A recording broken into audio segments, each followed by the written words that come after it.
ago. Well, there are some big problems with that idea. Now watch this. I find this amazing because this is Earth Magazine, September '93. This is a rock that was found in New York State. And these little black, squiggly line looking things here, these are the graptolite fossils. But look what it says here. Graptolites, which flourished 570 to 360 million years ago, have long been an aid to geologists. Because the creatures evolved distinct and easily identifiable shape in different millennia. Zoomed up, you can see better. It says they can readily date rocks that contain graptolite fossils. Now here's the deal. If they find a rock that has a graptolite fossil in it, they will readily date that rock somewhere between 570 to 360 million years old. But look at this last sentence here. Marine biologists recently found living graptolites. Okay, now wait a minute. If they're still alive today, they cannot be an index fossil for hundreds of millions of years ago. Do you realize that graptolite dies today and turns to stone? 3 years go by and somebody finds that stone. They would automatically assign a minimum of 400 million years to that stone, even though it was only 3. And people say sometimes, well, that's not possible, right? I mean, it can't happen that quick. Well, yeah, actually, it has to. Watch this. We have this piece down in this tray right here. We were doing a meeting in Texas one time, and this fellow comes in, he's got this thing, he said, hey, Steve, you want this? And I said, yeah, that's petrified wood. What's the story here? This is cool. This guy, him and his wife built a house. 6 years went by. The wife wanted a sidewalk to connect the side of the house with the back door to the other side, so they rented a rototiller to get the dirt loose. Hadn't rained in weeks. It was all hard ground. And so as the rototiller is going through the ground, the blades are going through the ground there, it hooked on some of these things and started pulling them up. And it was breaking them the distance of the spacing of the blades. So as it's turning through the dirt, it's just pop, pop, pop, pop, pop, busting them out. This is part of one of the wooden stakes that they drove in the ground to hold the form to pour the slab for their house. Completely turned to stone, 6 years max. They drove it in the ground, they dug it back up. Now I have had on many occasions, evolutionists tell me, it's true it can happen quickly, but it can also take millions of years. Well now here's the deal folks, they can believe that if they want. Anybody's free to believe whatever they want. But see, that gives me the science. See, you can do it as an experiment to qualify it as science in 6 years. You can only believe it took 6 million. It doesn't really matter what the issue is. I have the science on my side. They say creation doesn't have any science on it. We can do the experiments and show it's a rapid time issue. We have this piece of petrified axe handle. It'll be in the tray I'll bring tomorrow night. Family boys splitting some wood in Vermont. They left the axe out in the mud. 5 years went by. One of the fellows saw the axe handle sticking out of the ground. So he said, there's that axe. Went and grabbed the thing, pulled it up, and where the handle went into the axe head, it's very brittle. It's just falling apart. And it's turning to stone, about a 1/4 inch all the way around. The guy said, hey, you want it? Yeah. So he gave it to me. These will be in this tray I'll bring tomorrow too. These 2 prunes. This lady gave me these 2 prunes that turned to stone in her refrigerator. All kinds of evidence, rapid petrification and all fossilizations. She had an ice maker leaking, hard water situation, 6 prunes turned to stone in her fridge. And she gave us 2 of them. I'll have them tomorrow to show you. I mean, they're just amazing. How about the same with these trilobites? They say these things are 500 million years old, and that's just simply not true. You know, folks, I find it amazing. In this chapter, America's First Families, this is not the reason for the slide, but America's First Families, you know, George Washington, Ben Franklin, in this textbook, they're talking about trilobites. But they say they're 500 million years old. Well, listen, there was a guy that found some footprints turned to stone in Nevada. And in the case of these footprints, the guy that left the footprints was wearing shoes. You can see the heel of the shoe. With a magnifying glass, you can see the stitching of the sole of the shoe. And he stepped on some trilobites in the heel and the toe. Well, now wait a minute. If trilobites are 500 million years old, then what is somebody doing walking around with shoes on back then? That makes no sense. The obvious evidence confirms everything lived together. Well, you know what? The Bible says that. It was a 6-day creation time frame. Everything was made and lived at the same time. And the evidence confirms that. Certainly it does in my mind. You know, the trilobite has the most complex eye of any creature, man. The thing can adjust for chromatic aberration underwater, see all around it all at the same time, in the mud. I mean, incredibly complex eye. Wait a minute, if this thing is supposed to be 500 million years old, what is such a complex eye doing evolving first? Hey, that was supposed to have been simple life forms back then. You see, folks, it makes more sense to people like me to simply believe that God gave the trilobites the eyes that they use where they live. God gave the eagles the eyes that they use where they live. You know, evolutionists believe the trilobite evolved the eye that it did. They're free to believe that if they want to. The problem is, both have a belief system about how things got there. You see, how come one is called science and one is called religion then? Both believe. Nobody was here 500 million years ago to see a trilobite evolve an eye. Nobody was here. Just because the eye is there doesn't mean it evolved and showed up. It might mean there's a God that put it there.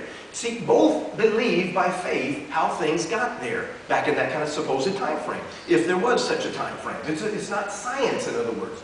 But anyway, watch this. Same with these rock layers. These things are amazing. They say they take tens of millions of years for these things to form, and that's simply not true. There are these things called polystrate trees. Trees running through coal seams often. Sometimes the tree itself turned to coal, but trees running through dozens of layers of strata all at the same time. Now think about this a minute. If this tree is standing here, and these layers take millions of years to form, I mean, did the tree stand there for a couple of 100 million years? I mean, it doesn't make any sense. And it's not like there's just one that could be a hoax in some remote region of the world somewhere. This kind of stuff is found all over the world, where it's obvious that there was a massive event that took place that buried everything all at the same time. Certainly could not have been a slow, gradual thing that would have taken place. The tree would have rotted away. Hey, we were in Mississippi, the petrified forest, and it's kind of hard to see this here, but it says 36 million years. All these petrified forest places, they all say the same thing. They say it takes tens of millions of years for a piece of tree this size to turn to stone. This is solid stone. Well, now, everybody in this room has seen trees blow over. You know, die, fall over, windstorms, ice storms knock them over, limbs fall out of trees. None of that stuff lays around for millions of years and turns to stone. None of it. It all rots away. The observational evidence confirms things get in there and start eating it away, or it rots away. The more time, adding more time to the equation is not going to help solve the problem, because all that's going to do is cause the thing to rot away even more. Folks, in order for this kind of states of preservation to take place, you must always have in total, rapid, complete burial. The process has to take place quickly, or the thing's going to rot away and there's nothing left to turn to stone. If a fossil is going to form, it must happen quickly, or there's nothing left to turn to stone, because it would rot away. Everybody in this room has seen dead animals out there in the field, out the side of the road or whatever. None of them lay around for millions of years and slowly turn to stone. They rot away, or other things eat them away. And when you realize the delicate nature, when you see a fossil, understand something, folks. The more intricate detail that that fossil contains, you realize the more rapidly it was formed. Otherwise, the thing would have decayed away, or other things would have eaten it away. It cannot take millions of years. It can't, or the thing would not be there. Now, a person can still believe that if they want to. People are still free to believe whatever they want. But the observational evidence says it has to be quick, because otherwise it's not going to be there. Now, we have a little cabin in northern New Hampshire, and a little camp sits on the side of the mountain. Our only source of heat is a wood-burning stove, sits in the middle of the place, and it's no big deal. I mean, we're in the forest, but ever since our son was old enough to help, like 2, he's been a pretty good helper. I'm going to go get some firewood. So here's my 2-year-old. Man, he's helping me come cut some firewood. I'd cut down some twiggy little thing that he can help Dad get some firewood. Or I'd cut down a decent-sized tree, or get a really big tree, or whatever, get lots of firewood. I'll tell you, I had the worst luck of anybody I know, man. As my son's getting older, I thought, you know what? Maybe I can put him behind the chainsaw. Maybe it'll be different for him, but it's no different. I guess he learned from me, maybe. But I had terrible misfortune, man. It's incredible. But every time we run the chainsaw through the tree, when those trees fall over, never do they break up into logs automatically.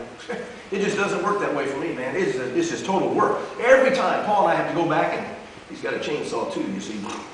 But anyway, we have to go back and cut those things up later. I mean, this is so obvious to me. This is a polystrata tree. It's turned to stone upright. Erosion washes the soil away, so when it falls, it breaks, conforms into the land it fell into.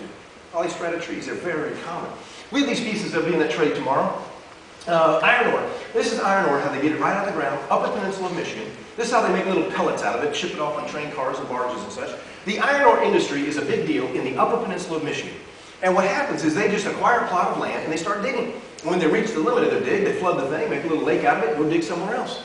We were doing a meeting up there, and this fellow came up to me and he's telling me about how they found 200 feet beneath the surface in the Upper Peninsula of Michigan, now 200 feet down, they found an entire buried forest, 200 feet beneath the surface. Now I said, listen, I got to go find out something about this stuff. So we've actually been there a few times now, but we went to the iron industry, and sure enough, in there they have one of the tree trunks with a little, in a protective case so it didn't get messed up or whatever. But anyway, here's the fellow and his kids that took us the first time. But you can see a series of these photos. You can see these trees. There's one right there, there's one right there, right there, right there, right there, right there. 200 feet beneath the surface in the Upper Peninsula of Michigan, they ran across an entire buried forest. Now, look back behind this guy's head. Look what it says. Buried trunk mystery. Well, now here's the deal, folks. It's no mystery to me. You see, I believe the Bible. I believe there was a time where everything was flooded, the massive worldwide flood took place, lasted a long time, and the evidence confirms everything would have been flooded, buried down low in many cases. Now here's the thing, and I collect articles, I challenge you, I don't care if you're with me or against me, it doesn't matter to me. get a science subscription. Go to the library and grab a science subscription. And you just be committed to read every single word in